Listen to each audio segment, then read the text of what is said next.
Hello everyone, myself Santana Das, instructor of Electrician Department of Government ITI Input, running under PTP. আজ আমি তোমাদের করাবো electrical circuit network. এটা electrical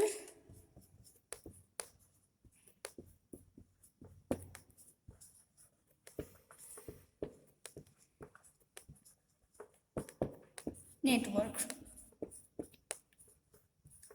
যখনই আমরা কোনো এক্সপেরিমেন্ট করবো ইলেকট্রিক্যাল শপে, তখন আমাদেরকে আগে কিন্তু নেটওয়ার্ক সম্পর্কে আগে জানতে হবে। যে নেটওয়ার্কের তো কিছু কিছু কম্পোনেন্টস থাকে, কিছু কিছু প্যারামিটার্স থাকে, যে জিনিসগুলো আমাদেরকে জেনে নিতে হয়।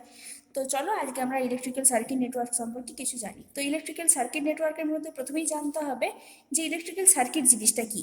তো ইলেকট্রিক্যাল সার্কিট জিনিসটা কি এটা একটু দেখে নিই। It is a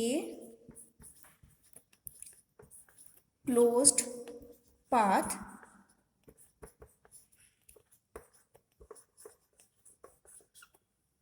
through which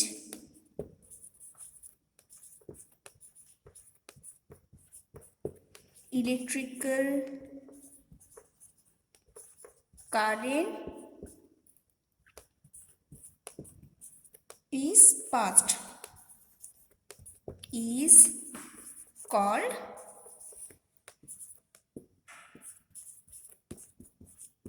electrical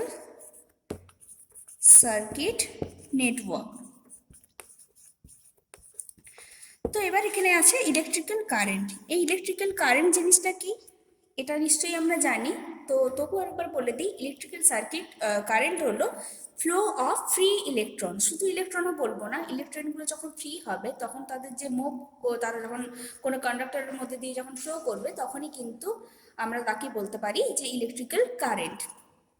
তো এটা ক্লোজ পাথের মধ্যে কিন্তু এই ইলেকট্রিক্যাল ফ্লো করবে।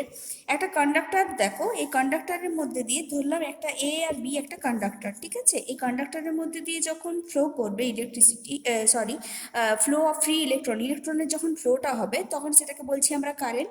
এবং ভোল্টেজ তখন কখন বলছি না, এই দুটো পয়েন্টের মাঝে যে বিভব প্রভেদটা হচ্ছে, এটার এখানে যে চার্জ এবং এখানের যে চার্জ হচ্ছে, এই চার্জ দুটোর মধ্যে যে প্রভেদ, সেটাকে বলবো আমরা ভোল্টেজ।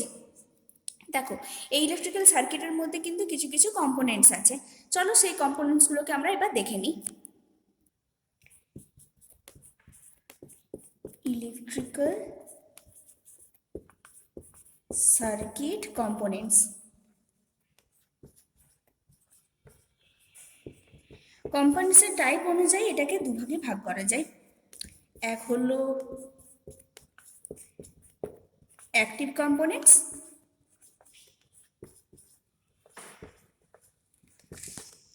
আর সেকেন্ড ওয়ান হলো প্যাসিভ কম্পোনেন্টস। অ্যাক্টিভ কম্পোনেন্টস কোনগুলো না, অ্যাক্টিভ কম্পোনেন্টস হলো diode, triode, SCR, transistor, ETC. এগুলো হচ্ছে অ্যাক্টিভ কম্পোনেন্টসের মধ্যে পড়ছে। আর প্যাসিভ কম্পোনেন্টস কোনগুলো, রেজিস্টার,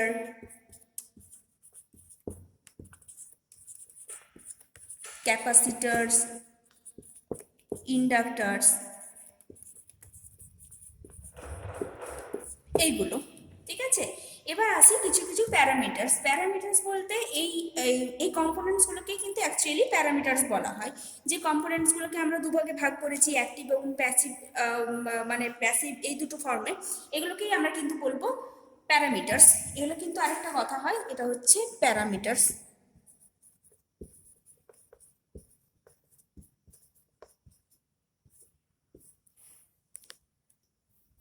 এবার ইলেকট্রিক্যাল যে নেটওয়ার্ক হয় সেটাকে কিন্তু দুভাগে ভাগ করা যায়। তাহলে চলো, সেকেন্ড হচ্ছে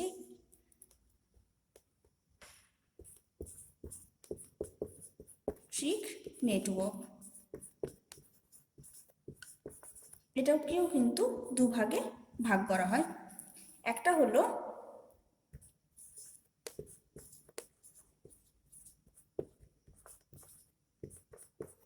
প্যাসিভ নেটওয়ার্ক, আর সেকেন্ড ওয়ান হলো অ্যাক্টিভ নেটওয়ার্ক। কেন অ্যাক্টিভ, কেন প্যাসিভ? না, প্যাসিভ নেটওয়ার্ক হচ্ছে একটা কম্বিনেশন, মানে একটা সার্কিট যেটার মধ্যে কি না কোনো সোর্স থাকবে না, কোনো ডিরেক্ট কোনো সোর্স থাকবে না। আর অ্যাক্টিভ কম্পোনেন্টসটা প্যাসিভ কম্পোনেন্টসে থাকছে না। আর অ্যাক্টিভ কম্পোনেন্টসে কি না, কারেন্ট, ভোল্টেজ সোর্স, এক বা একাধিক যে কোনো সোর্স থাকতে পারে, ডিরেক্টলি থাকবে, সেটা হচ্ছে অ্যাক্টিভ নেটওয়ার্কের মধ্যে পড়ে। এবার একটা সার্কিট আঁকি, সেই সার্কিটের মধ্যেও কিছু কিছু টার্ম আমরা অলরেডি জানি, সেগুলোকে আমরা আজকে ডিফাইন করব, যেমন নোড, লুপ, এই জিনিসগুলো কি সেগুলো তো আমাদেরকে জানতে হবে। চলো দেখে নিই।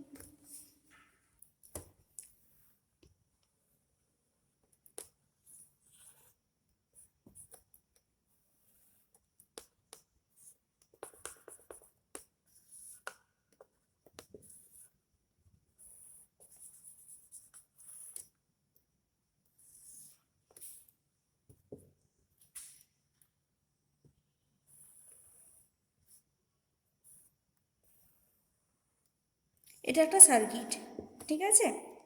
এই পয়েন্টগুলোর আমি নাম দিয়ে দিচ্ছি।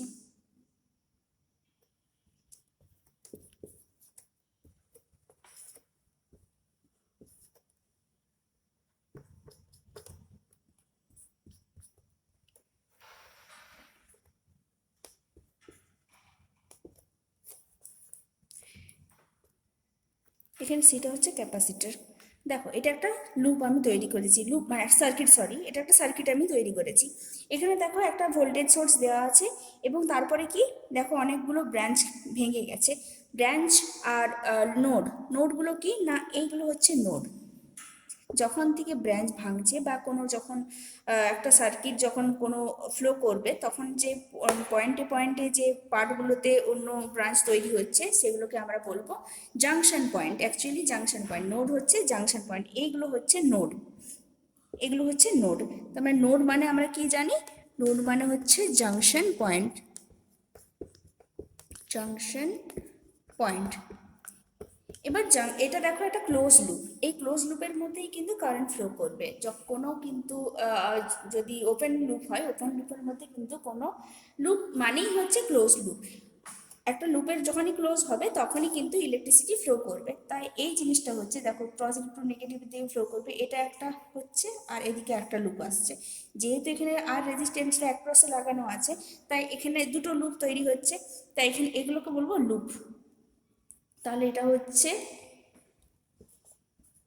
লুপ ওয়ান, আর এটা হচ্ছে লুপ টু, এগুলোকে বলবো আমরা লুপ। এবার ব্রাঞ্চ কোনগুলো? ব্রাঞ্চ হচ্ছে এইগুলো, এগুলো হচ্ছে ব্রাঞ্চ। ব্রাঞ্চ এবার দেখো, ব্রাঞ্চের দুটো ইয়ে রয়েছে, কারণ আমরা সার্কিটের বলতে একটা সিরিজ আর প্যারালালের নাম শুনেছি, তাই তো? ইলেকট্রিক্যাল সার্কিটের দুটো নাম শুনেছি, সিরিজ আর সেকেন্ড হচ্ছে প্যারালাল। এই ব্রাঞ্চের উপর ডিপেন্ড করে। সিরিজ মানে কি, কোনো রকম কোনো ব্রাঞ্চ থাকবে না, জাস্ট একটা একটা কম্পোনেন্ট, একটা রেজিস্টারের সাথে একটা রেজিস্টার যদি সিরিজে লাগানো থাকে, তখন সেটা কি হবে, যদি আর ওয়ানের সাথে আর টুটা যদি সিরিজে থাকে, তখন হবে R one plus R two, যে ইকুইভ্যালেন্ট রেজিস্টারটা বা তুল্য রোধ যেটা বেরোবে, সেটা হবে আর ইকুইভ্যালেন্ট সমান হবে R one equal plus R two. প্যারালালের ক্ষেত্রে কি হবে, প্যারালাল সার্কিটটা যদি এরকম হয়, বুঝতেই পারছো সে প্যারালাল বলতে কি বলতে চাইছি, এরকম তো দুটো একাধিক হতেই পারে, তখন কি হবে, ওয়ান বাই আর করে আমাদেরকে ক্যালকুলেশনটা করতে হবে। তো আলটিমেট আর ইকুইভ্যালেন্ট আমাদের বের করতে হবে, তার আর ইকুইভ্যালেন্টটা তখন কি হবে, R one into R two plus এই divided by R one plus R two, এই বেসিসে আমাদের হবে। কিন্তু যদি একাধিক হয়, একাধিক যদি প্যারামিটার মানে প্যারালাল সার্কিটগুলো হয়, তখন কিন্তু আমরা ওয়ান বাই আর ইকুইভ্যালেন্ট করে কিন্তু ক্যালকুলেশনটা করব। দেখো, এই জিনিসগুলো সব টোটালগুলো সব পুরো জিনিসটাই হচ্ছে, এগুলো হচ্ছে ইলেকট্রিক্যাল সার্কিটের কিছু কিছু ইম্পর্টেন্ট টার্মস। এই ফ্যাক্টরগুলো কিন্তু আমাদেরকে মাথায় রাখতে হবে, তারপরেই কিন্তু আমরা বিভিন্ন ধরনের যে সমস্ত সার্কিট অ্যারেঞ্জমেন্ট করি, তাই আমাদেরকে এগুলো জানাটা খুব দরকার। তারপরেই আমরা কোনো ভেরিফাই করতে পারবো, কোনো এক্সপেরিমেন্ট করতে পারবো। তো এগুলোই হচ্ছে আজকে আমাদের সাবজেক্ট ছিল ইলেকট্রিক্যাল সার্কিট। আশা করি তোমরা বুঝতে পারবে। Thank you.